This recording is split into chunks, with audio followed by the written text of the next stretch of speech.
എല്ലാവർക്കും എയർ 360യിലേക്ക് സ്വാഗതം. അപ്പൊ ഇന്ന് നമ്മൾ വന്നേ ഒരു നല്ല അടിപൊളി ഇൻഫോർമേറ്റീവ് ആയിട്ടുള്ള ഒരു വീഡിയോ ആയിട്ടാണ് കേട്ടോ. അപ്പൊ ഈ വീഡിയോക്ക് എന്നെ പ്രചോദനമായ കാര്യം എന്താണെന്ന് വെച്ച് കഴിഞ്ഞാൽ, എൻ്റെ അടുത്ത് ചില ആൾക്കാർ ചോദിച്ചു, ഈ സൊമാലിയ അവിടെ അടുത്താണോ, ഇത്യോപ്യ അവിടെ അടുത്താണോ, ഈ ജിബൂട്ടി എവിടെയല്ലേ, ഇങ്ങനെയുള്ള കുറെ ക്വസ്റ്റ്യൻസ് ഒക്കെ. അതായത് എൻ്റെ ആന്റിയുടെ മോൻ സുഡാനിലുണ്ട്, കണ്ടിട്ടുണ്ടോ, ഈ ഇങ്ങനത്തെ ക്വസ്റ്റ്യൻസ് ഒക്കെ കേട്ടപ്പോൾ എനിക്കൊരു കാര്യം മനസ്സിലായി. അതായത് നമുക്ക് എല്ലാവർക്കും ആഫ്രിക്കനെ പറ്റി അറിയാം, സൗത്ത് ആഫ്രിക്കനെ പറ്റിയിട്ട് അറിയായിരിക്കും. പക്ഷെ പല ആൾക്കാർക്കും പല സംശയങ്ങളും ഉണ്ട്, ഒന്നും അത്ര വ്യക്തമല്ല അതൊന്നും. അപ്പൊ എനിക്ക് തോന്നി ഒരു ഇൻഫോർമേറ്റീവ് വീഡിയോ ആണ് നമുക്ക് ഞാൻ ചെയ്യേണ്ടതെന്ന്. അപ്പൊ അങ്ങനെയാണ് ഞാൻ ഈ വീഡിയോയിൽ എത്തിയത്. അപ്പൊ ഈ വീഡിയോയിൽ നമ്മൾ ആഫ്രിക്കനെ പറ്റി പറയും, സൗത്ത് ആഫ്രിക്കനെ പറ്റി പറയും, സൗത്ത് ആഫ്രിക്കയുടെ അയൽ രാജ്യങ്ങൾ ഏതൊക്കെയാണ്, പിന്നെ ഈ സൗത്ത് ആഫ്രിക്കയുടെ ഉള്ളിലായിട്ടൊരു രാജ്യമുണ്ട്. നിങ്ങൾക്ക് ഭയങ്കര സർപ്രൈസിങ് ആയിട്ടുള്ള ഒരു കാര്യമായിട്ട് തോന്നുന്നുണ്ടാവില്ലേ. ഒരു രാജ്യത്തിന് ഉള്ളിലായിട്ട് ഒരു വക അടിയിടിയും കൂടാണ്ട് ഒരു രാജ്യം കിടപ്പുണ്ട്. അപ്പോൾ ആ ഉള്ള കാര്യങ്ങളെല്ലാതും നമ്മൾ ഈ വീഡിയോയിൽ സംസാരിക്കുന്നതായിരിക്കും. അപ്പോൾ നമുക്ക് ഒട്ടും വൈകിക്കേണ്ട, വീഡിയോയിൽ കിടക്കാം. ഹലോ ഫ്രണ്ട്സ്, എൻ്റെ പേര് ഐശ്വര്യ. AR 360 ചാനലിലേക്ക് എല്ലാവർക്കും സ്വാഗതം. ട്രാവൽ, ഫുഡ്, ഫൺ, അതാണ് ഈ ചാനലിൻ്റെ ലക്ഷ്യം. ഇപ്പോൾ നമ്മളുള്ളത് സൗത്ത് ആഫ്രിക്കയിലാണ്. ഇവിടുത്തെ മനോഹരമായ കാഴ്ചകൾ നിങ്ങളിലേക്ക് കൊണ്ടുവരാനാണ് നമ്മുടെ ഈ ചാനൽ. അപ്പം എല്ലാവർക്കും ചാനലിലേക്ക് സ്വാഗതം. അപ്പോൾ ഇതാണ് ആഫ്രിക്ക. അപ്പം ഈ ആഫ്രിക്കയുടെ ഏറ്റവും അടിഭാഗത്ത്, താഴത്തെ ഭാഗത്താണ് നമ്മുടെ സൗത്ത് ആഫ്രിക്ക. അതായത് ദക്ഷിണ അറ്റം ഉള്ള സ്ഥലത്താണ്, ആ ഒരു സ്ഥലത്താണ് ആഫ്രിക്ക. ഇപ്പൊ നമ്മൾ പറയില്ലേ, ഇന്ത്യയുടെ ഏറ്റവും വാലുമ്യാണ് കേരളം ഉള്ളതെന്ന്, ഇതും അതുപോലെ തന്നെ നല്ല സിമിലാരിറ്റി ഉണ്ട്. അതായത് ആഫ്രിക്കയുടെ ഏറ്റവും അറ്റത്ത് തന്നെയാണ് സൗത്ത് ആഫ്രിക്ക. സൗത്ത് ആഫ്രിക്കന് പൊതുവെ പറയുന്ന ഒരു പേരാണ് റെയിൻബോ നേഷൻ, പല കളറുകളുള്ള ഒരു നേഷൻ. അപ്പൊ എന്തുകൊണ്ടായിരിക്കും റെയിൻബോ നേഷൻ എന്നുള്ള പേര് സൗത്ത് ആഫ്രിക്കയ്ക്ക് വന്നതെന്ന് വെച്ച് കഴിഞ്ഞാൽ, ഈ പേര് ആക്ച്വലി കൊടുത്തത് ആർച്ച് ബിഷപ്പായിട്ടുള്ള ഡെസ്മണ്ട് ടുട്ടു എന്ന് പറഞ്ഞ ഒരാളാണ്. 1994 സൗത്ത് ആഫ്രിക്കയിലെ വർണ്ണവിവേചനം, അതായത് അപ്പാർത്തൈഡ്, അതൊക്കെ കഴിഞ്ഞതിന് ശേഷം അദ്ദേഹം കൊടുത്ത പേരാണ് റെയിൻബോ നേഷൻ. ഇത് കൊടുക്കാൻ എന്താ കാരണം എന്ന് വെച്ച് കഴിഞ്ഞാൽ, ഇവിടെ പല തരത്തിലും നിറത്തിലും വർണ്ണത്തിലുള്ള ആൾക്കാരുണ്ട്. വെളുത്തവരുണ്ട്, കറുത്തവരുണ്ട്, വെളുത്തതും കറുപ്പും കലർന്ന ആൾക്കാരുണ്ട്, പല ചൈനക്കാരുണ്ട്, പല രാജ്യത്തു നിന്നുള്ള ആൾക്കാരുണ്ട്. അപ്പൊ ഇവരെല്ലാവരെയും കൂടി ഒരുമിച്ച് ഒത്തൊരുമയായിട്ട് ഒരുമിച്ചുള്ള ഒരു സ്ഥലമാണ് സൗത്ത് ആഫ്രിക്ക എന്നതുകൊണ്ടാണ് ഇതിന് റെയിൻബോ നേഷൻ എന്നുള്ള പേര്. ആക്ച്വലി സൗത്ത് ആഫ്രിക്കയ്ക്ക് 11 ഒഫീഷ്യൽ ലാംഗ്വേജസ് ആണ് ഉള്ളത്. ആ ലാംഗ്വേജസ് ഏതൊക്കെയാന്ന് വെച്ച് കഴിഞ്ഞാൽ, ഇംഗ്ലീഷ്, ആഫ്രിക്കാൻസ്, സുളു, സോസ, എംബേലെ, പെഡി, സോത്തോസ്വാന, സ്വാതി. ഇവിടെ 11 ഒഫീഷ്യൽ ലാംഗ്വേജസ് ആണ് ഉള്ളത്. അപ്പൊ സൗത്ത് ആഫ്രിക്കയുടെ നൈബറിംഗ് കൺട്രീസ് ആണ് നമീബിയ, ബോട്സ്വാന, സിംബാബ്വെ, മൊസാംബിക്, സ്വാസിലൻഡ്, ലിസോത്തോ. അപ്പൊ ഈ സ്ഥലങ്ങളിലേക്കൊക്കെ സൗത്ത് ആഫ്രിക്കൻ സിറ്റിസൺ ആണെന്ന് വെച്ച് കഴിഞ്ഞാൽ നിങ്ങൾക്ക് 30 ദിവസത്തും 90 ഡേയ്സ് വരെ വിസ ഇല്ലാണ്ട് തന്നെ ഈ രാജ്യങ്ങളിലൊക്കെ, കുറെ സ്ഥലത്തേക്ക് സൗത്ത് ആഫ്രിക്കൻ പാസ്പോർട്ട് ഉള്ളവർക്ക് ഫ്രീ ആയിട്ട് തന്നെ വിസ ഇല്ലാണ്ട് പോയിട്ട് 90 ഡേയ്സ്, 30 ദിവസം തൊട്ട് 90 ദിവസം വരെ ഫ്രീ ആയിട്ട് അവിടെ താമസിക്കാനുള്ള പറ്റും. പിന്നെ ഇവിടെ ഈ സ്ഥലങ്ങളിലേക്കൊക്കെ പോവാനായിട്ട് minimum 12 hour to 27 hour drive, 13 മണിക്കൂർ തൊട്ട് 27 മണിക്കൂർ വരെ ഡ്രൈവ് ചെയ്താലാണ് നമുക്ക് ഈ അയൽ രാജ്യങ്ങളിലേക്ക് എത്താൻ പറ്റുക. അപ്പൊ ഇതിന് വിസ ആവശ്യമില്ല. ഇവിടുത്തെ പാസ്പോർട്ട് സിറ്റിസൺസ് ആണെങ്കിൽ നമുക്ക് ആവശ്യം വരും. ഇന്ത്യൻ പാസ്പോർട്ടിനൊക്കെ വിസ വേണം, അല്ലാത്തവർക്ക് വേണ്ട, ഇവിടുത്തെ ആൾക്കാർക്ക് വേണ്ട. അപ്പോൾ പിന്നെ ഫ്ലൈറ്റിനാണെങ്കിലും ഒരു 2 മണിക്കൂർ അത്രയായിരിക്കും ജേർണി സമയം. പിന്നെ ഈ സൗത്ത് ആഫ്രിക്ക അവരുടെ ജനാധിപത്യമൊക്കെ ആവണേക്കാളും മുന്നേ ഒരു കോളനികളായിരുന്നു, യൂറോപ്യൻ കോളനികളിൽ ഒക്കെ ഇല്ലേ. അപ്പൊ ആ സമയത്ത് 4 കോളനികളാണ് ഉണ്ടായിരുന്നത്: കേപ്പ്, നെത്താല്, ട്രവാല്, ഫ്രീ സ്റ്റേറ്റ്, ഈ 4 സ്ഥലങ്ങൾ. അപ്പോ റിപ്പബ്ലിക് ആയപ്പോ ഈ 4 സ്ഥലങ്ങൾ കൂടിയാണ് റിപ്പബ്ലിക് ഓഫ് സൗത്ത് ആഫ്രിക്ക ആയത്.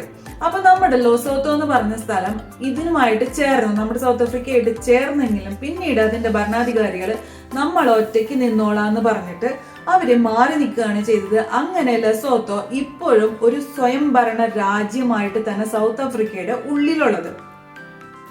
സ്വാസിലൻഡിനെ പറഞ്ഞാലും അങ്ങനെ തന്നെയാണ്. സ്വാസിലൻഡിന്റെ നോർത്തും സൗത്തും വെസ്റ്റും സൈഡ് സൗത്ത് ആഫ്രിക്കയുടെ ഉള്ളിലാണ്. എന്നാൽ നോർത്ത് ഈസ്റ്റ് ഭാഗം മൊസാംബിക് എന്ന് പറഞ്ഞ ഒരു രാജ്യത്താണ്. സ്വാസിലൻഡ് ആക്ച്വലി രാജഭരണം ഉണ്ടായിരുന്ന സ്ഥലമാണ്.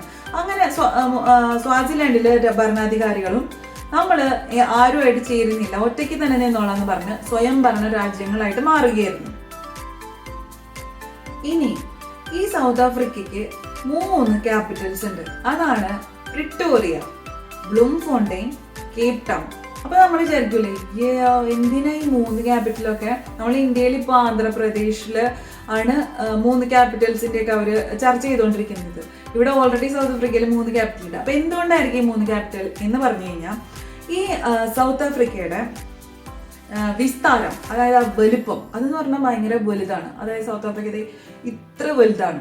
അപ്പൊ അത്രയും വലിയ സ്ഥലത്ത് ഒരു സ്ഥലത്തായിട്ട് ക്യാപിറ്റൽ വെച്ച് കഴിഞ്ഞാൽ മറ്റേ സ്ഥലത്തുള്ള ആൾക്കാര് ഇവിടെ വരാനായിട്ടും പോകാനായിട്ടും ഭയങ്കര പാടാണ്.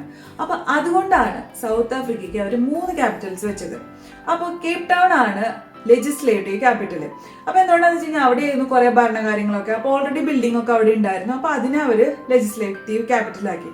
പിന്നെയാണ് പ്രിട്ടോറിയാണ് സൗത്ത് ആഫ്രിക്കയുടെ അഡ്മിനിസ്ട്രേറ്റീവ് ക്യാപിറ്റൽ. അതായത് അഡ്മിനിസ്ട്രേറ്റീവ് കാര്യങ്ങൾക്ക് വേണ്ടിയുള്ള എല്ലാ സംവിധാനങ്ങളും ഉള്ളത് പ്രിട്ടോറിയയിലാണ്. അപ്പൊ അതുകൊണ്ട് അതിനെ അഡ്മിനിസ്ട്രേറ്റീവ് ക്യാപിറ്റൽ ആക്കി. പിന്നെയുള്ളതാണ് ബ്ലൂംഫോണ്ടെയിൻ. അപ്പൊ ബ്ലൂംഫോണ്ടെയിൻ ആണ് ഇങ്ങനെ കോർട്ടും അങ്ങനെയുള്ള കാര്യങ്ങളൊക്കെ ഉള്ളത്. അപ്പൊ അതിനെ ജുഡീഷ്യൽ ക്യാപിറ്റൽ ആക്കി. അങ്ങനെയാണ് സൗത്ത് ആഫ്രിക്കയ്ക്ക് 3 ക്യാപിറ്റൽസ് ഉള്ളത്. പിന്നെ ബാക്കിയുള്ള ആഫ്രിക്കൻ കൺട്രികളായ കെനിയ, നൈജീരിയ, സൊമാലിയ അങ്ങനെയൊക്കെ നമ്മൾ കൺട്രീസ് വേറെ കേട്ടിട്ടുണ്ടല്ലോ. ഇത് വേറെ ആഫ്രിക്കൻ ഭൂഖണ്ഡത്തിലുള്ള വേറെ കൺട്രികള്. അപ്പൊ നിങ്ങൾ നോക്കി കഴിഞ്ഞാൽ സൗത്ത് ആഫ്രിക്കയിൽ നിന്ന് കെനിയയിലേക്ക് പോകണമെന്ന് വെച്ച് കഴിഞ്ഞാൽ ഫ്ലൈറ്റിൽ പോകാണെന്ന് വെച്ചാൽ ഓൾമോസ്റ്റ് 4 മണിക്കൂർ അതിൽ കൂടുതൽ എടുക്കും എത്താനായിട്ട്. പിന്നെ ഇപ്പൊ നമ്മൾ നൈജീരിയ എടുക്കാന്ന് വെച്ച് കഴിഞ്ഞാൽ നൈജീരിയ അതിനേക്കാൾ കൂടുതൽ സമയം എടുക്കും. ഒരു 6-6.5 മണിക്കൂർ എടുക്കും ഫ്ലൈറ്റില് ഈ നൈജീരിയയിലേക്കൊക്കെ പോകാനായിട്ട്. പിന്നെ അപ്പൊ ഈ കെനിയ നൈജീരിയ ഒക്കെ കഴിഞ്ഞിട്ടാണ് സൊമാലിയ, സുഡാൻ അങ്ങനത്തെ സ്ഥലങ്ങളൊക്കെ. അപ്പൊ അത് എല്ലാം അതിനേക്കാൾ കൂടുതൽ സമയം എടുക്കും. അപ്പൊ അതിനർത്ഥം ഒരു ഡിസ്റ്റൻസ് ഉണ്ട് ഈ രാജ്യങ്ങളും സൗത്ത് ആഫ്രിക്കയും തമ്മിൽ. ഈ നമ്മളുടെ സൗത്ത് ആഫ്രിക്ക ആഫ്രിക്കൻ ഭൂഖണ്ഡത്തിന്റെ തന്നെ ഏറ്റവും അറ്റത്താണല്ലോ കിടക്കുന്നത്. എന്നാൽ കെനിയ, സൊമാലിയ, നൈജീരിയ ഈ സ്ഥലങ്ങളൊക്കെ ഇക്വേറ്ററിന്റെ അടുത്തായിട്ട് വരും. അതായത് മുകൾ ഭാഗത്തായിട്ടാണ് ഈ കെനിയ അങ്ങനത്തെ സ്ഥലങ്ങളൊക്കെ കിടക്കുമ്പോൾ ഏറ്റവും താഴെയായിട്ടാണ് നമ്മുടെ സൗത്ത് ആഫ്രിക്ക കിടക്കുന്നത്. ഇപ്പൊ നമ്മള് സൗത്ത് ആഫ്രിക്കയിൽ ഒരു ട്രിപ്പ് അടിക്കാൻ വരുമ്പോൾ നമുക്ക് ഏതൊക്കെ സ്ഥലങ്ങളാണ് കാണേണ്ടത്, അല്ലെങ്കിൽ കാണാൻ ഏറ്റവും മനോഹരമായ സ്ഥലങ്ങൾ ഏതൊക്കെയാണ്? അതില് പറയുന്ന ഏറ്റവും ബീച്ചുകളൊക്കെ ആയിട്ട് നല്ല ഇളം നീല നിറത്തിലുള്ള ബീച്ചും നല്ല മനോഹരമായ മലകളും ഒക്കെ ഉള്ളൊരു സ്ഥലമാണ് കേപ്പ് ടൗൺ. അതാണ് ആദ്യത്തെ സ്ഥലം. രണ്ടാമതായിട്ട് ജോബർഗിന്ന് പോകാൻ പറ്റുന്ന സ്ഥലമാണ് ഡർബൻ. ഇപ്പൊ ഡർബനെ പറ്റി നിങ്ങൾ ഇഷ്ടം പോലെ കേട്ടിട്ടുണ്ടാവും. കാരണം ഡർബനിലാണ് കുറെ മൂവികളൊക്കെ ഷൂട്ട് ചെയ്യുന്നത് ഡർബനിൽ വെച്ചിട്ടാണ്. അവിടെയും നല്ല ബീച്ചുകളുണ്ട്, നല്ല മനോഹരമായ മാളുകളും നല്ല മനോഹരമായ സ്ഥലങ്ങൾ അവിടെയുണ്ട് കാണാനായിട്ട്. അപ്പൊ രണ്ടാമത്തെ സ്ഥലമാണ് നമ്മുടെ ഡർബൻ. പിന്നെ ഉള്ളതാണ് നമ്മുടെ ജോബർഗിൽ നമുക്ക് ഇഷ്ടം പോലെ സ്ഥലങ്ങളുണ്ട് കാണാനായിട്ട്, മനോഹരമായ സ്ഥലങ്ങളുണ്ട്. ബീച്ചിലാന്നുള്ള ബാക്കിയെല്ലാം നമ്മൾ ഇവിടെ ഉണ്ട്. അപ്പൊ ഈ 3 സ്ഥലങ്ങളാണ് നമ്മൾ ഏറ്റവും കൂടുതലായിട്ട് ടൂറിസ്റ്റ് അട്രാക്ഷൻ പറഞ്ഞ സ്ഥലങ്ങൾ. ജോബർഗിൽ നിന്ന് ഒരു 2 മണിക്കൂർ ഫ്ലൈറ്റിൽ യാത്ര ചെയ്താൽ നമുക്ക് കേപ്പ് ടൗണിലേക്ക് എത്താൻ പറ്റും. ഡർബനിൽ നിന്നാണെങ്കിലും അങ്ങനെ തന്നെ. ഇനി നമ്മൾ കേപ്പ് ടൗണിൽ നിന്ന് അല്ലെങ്കിൽ ജോബർഗിൽ നിന്ന് ഡ്രൈവ് ചെയ്ത് ഡർബനിലേക്ക് പോവുകയാണെന്ന് വെച്ച് കഴിഞ്ഞാൽ നമുക്കൊരു 6 to 8 hours ഉള്ളിൽ നമുക്ക് ഡർബനിലെത്താൻ പറ്റും. കുറേ സ്ഥലങ്ങളുണ്ട്. അതെല്ലാം ഞാൻ വേറൊരു വീഡിയോ ആയിട്ട് ചെയ്യാം. ഇവിടെ ഏതൊക്കെയാണ് സ്ഥലങ്ങൾ, ഫുൾ സൗത്ത് ആഫ്രിക്കയിൽ നമ്മൾ ഏതൊക്കെ നല്ല സ്ഥലങ്ങൾ കണ്ടിരിക്കണം എന്നുള്ളത് ഞാനൊരു വേറെ വീഡിയോ ആയിട്ട് ചെയ്യാം. അപ്പൊ സൗത്ത് ആഫ്രിക്കയിൽ നമ്മൾ യൂസ് ചെയ്യുന്ന കറൻസി എന്ന് പറഞ്ഞാൽ സാർ എന്ന് പറയും, അല്ലെങ്കിൽ നമ്മളിവിടെ റാൻഡ് എന്നും പറയാൻ പറ്റും. അപ്പോൾ ഇതെന്ന് പറഞ്ഞു കഴിഞ്ഞാൽ അത്ര സ്ട്രെങ്ത് ഉള്ളതല്ല എന്ന് വേണമെങ്കിൽ പറയാം ഇപ്പോൾ. കാരണം ഒരു $1 16.67 റാൻഡ് കിട്ടും. അപ്പോൾ ആഫ്രിക്കൻ കൺട്രീസിൽ വെച്ചിട്ട് ഏറ്റവും സ്ട്രെങ്ത് ഉള്ള ബലമേറിയ കാശ് ഏതാന്ന് വെച്ച് കഴിഞ്ഞാൽ അതാണ് ലിബിയൻ ദിനാർ. ഒരു $1 1.41 ലിബിയൻ ദിനാർ മാത്രമേ കിട്ടുള്ളൂ. അപ്പൊ ആഫ്രിക്കയിലെ ഏറ്റവും സ്ട്രെങ്ത് ഉള്ള മണി ലിബിയയിലെ കാശാണ്. അപ്പോൾ ഇതോടുകൂടി നമ്മുടെ വീഡിയോ ഇവിടെ അവസാനിക്കുകയാണ്. വേറെ കുറേ നല്ല നല്ല വീഡിയോസ് ഈ ചാനലിലുണ്ട്. അപ്പോൾ നിങ്ങൾക്ക് ഇഷ്ടപ്പെട്ടു കഴിഞ്ഞാൽ അതൊക്കെ കയറി കാണുക. ഈ വീഡിയോയിൽ എനിക്കറിയാവുന്ന കാര്യങ്ങളും ഞാൻ മനസ്സിലാക്കിയ കാര്യങ്ങളും നിങ്ങളുമായിട്ട് പങ്കുവെച്ചു ഇവിടെ. അപ്പോൾ ഈ വീഡിയോ കൂടുതൽ ആൾക്കാരിലേക്ക് ഒന്ന് ഷെയർ ചെയ്ത് കൊടുത്തു കഴിഞ്ഞാൽ ആഫ്രിക്കനെ പറ്റി ഇത്തിരി കൂടി ആൾക്കാർക്ക് മനസ്സിലാക്കാൻ സാധിക്കും. അപ്പോൾ ഇത് നിങ്ങളുടെ ഐശ്വര്യ റാം. അപ്പോൾ നമുക്ക് അടുത്ത ഒരു നല്ലൊരു വീഡിയോയിൽ കാണാം കേട്ടോ. Till then bye.